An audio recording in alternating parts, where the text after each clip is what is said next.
Pahalgam ఉగ్రదాడికి ప్రతీకారంగా Bharat పాకిస్తాన్పై operation సింధూర్తో విరుచుకుపడింది. 9 ఉగ్ర స్థావరాలను ధ్వంసం చేసింది. భారత్ చర్యలకు బదులుగా పాకిస్తాన్ దాడులు ప్రారంభించగా ఇండియా వాటిని సమర్థవంతంగా తిప్పికొట్టింది. పాకిస్తాన్ దేశానికి ప్రధానమైన వైమానిక స్థావరాలపై దాడి చేసి వాటిని నాశనం చేసింది. కాల్పుల విరమణ ఒప్పందంతో ప్రస్తుతం ఇరు దేశాల మధ్య ఉద్రిక్తతలు తగ్గుముఖం పడుతున్నాయి. అంతేకాక ఇప్పుడు అనేక సంచలన వాస్తవాలు వెలుగులోకి వస్తున్నాయి. ఈ క్రమంలో తాజాగా పాకిస్తాన్ ప్రధాని నవాజ్ షరీఫ్ నిజాన్ని అంగీకరించారు. కాల్పుల విరమణ ఒప్పందం తర్వాత పాకిస్తాన్ తానేదో గెలిచినట్టు ఫీల్ అవుతూ సంబరాలు చేసుకుంది.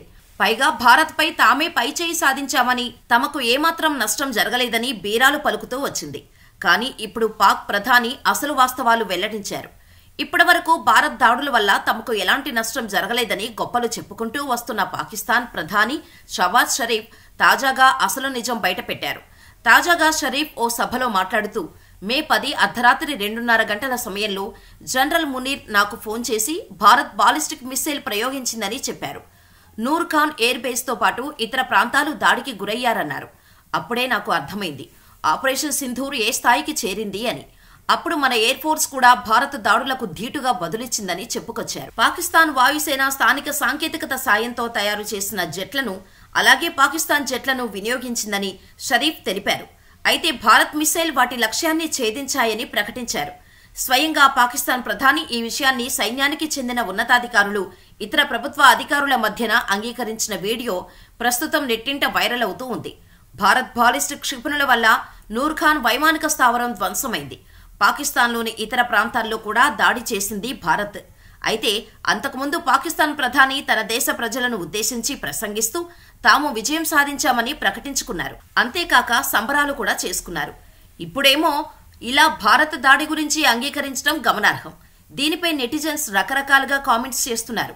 ఇదంతా చూస్తుంటే భారత్ ఏ స్థాయిలో దాడులు చేసిందో అర్థమవుతుంది. అది అందరికీ తెలిసేందుకు ఇప్పటికే ఆర్మీ అనేక వీడియోలను అధికారికంగా విడుదల చేసింది.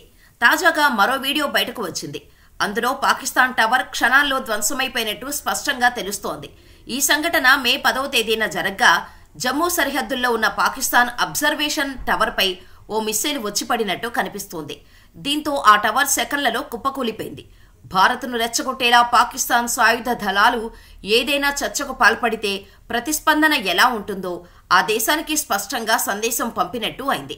పాకిస్తాన్పై భారత్ పూర్తి స్థాయిలో ఆధిపత్యం చెలాయించింది.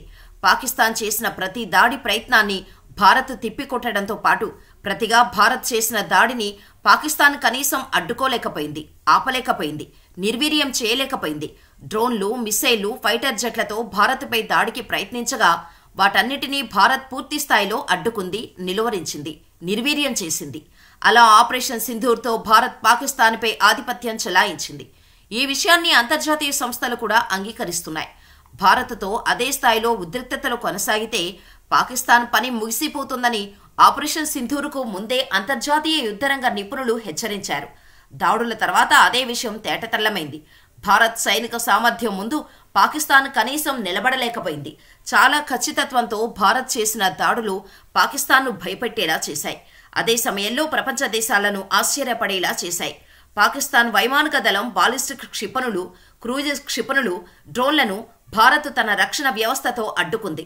ప్రతిగా భారత్ చేసిన దాడుల్లో కేవలం 3 గంటల వ్యవధిలో పాకిస్తాన్కు చెందిన 11 వైమానిక స్థావరాలు ధ్వంసమయ్యాయి. ఈ దాడులు చాలా తీవ్రంగా ఉండటంతో పాకిస్తాన్ ఇక ప్రతీకార దాడులు చేయాలన్న ఆలోచనను విరమించుకుంది. ఈ దాడులు అణు స్థావరాలకు అతి సమీపంలో జరగటంతో ఇక భారత్పైకి అణుబాంబులు వేయటం తర్వాత సంగతి. అలా వేయాలన్న ఆలోచన చేసినా భారత్ ముందే వాటిని పసిగట్టి ఏకంగా పాకిస్తాన్లో ఉన్న అణు స్థావరాలను తునాతునకలు చేసేస్తుందని భావించిన పాకిస్తాన్ కాళ్లబేరానికి వచ్చింది. పాకిస్తాన్ డీసీఎంఓ భారత్ అధికారులకు ఫోన్ చేసి కాల్పులు విరమించుకుందామని ప్రతిపాదించగా కాల్పులు ఆగిపోయాయి. ఆపరేషన్ సింధూర్ ఇంకా ముగిసిపోలేదని, కొనసాగుతూనే ఉందని, కేవలం కొంతకాలం బ్రేక్ పడిందని భారత్ చెబుతోంది. పాకిస్తాన్తో చర్చలు కేవలం ఉగ్రవాదం, పీఓకేను తిరిగి భారత్కు అప్పగించడంపైనే ఉంటాయని తేల్చి చెబుతోంది. అదే సమయంలో సింధు నదీ జలాల ఒప్పందాన్ని నిలిపే ఉంచుతామని పునరుద్ఘాటిస్తోంది. సీమాంతర ఉగ్రవాదాన్ని ఆపే వరకు సింధు నదీ జలాలు ఇచ్చే ప్రసక్తే లేదని స్పష్టం చేస్తోంది. చూడాలి మరి ముందు ముందు ఎలాంటి పరిణామాలు రాబోతున్నాయో.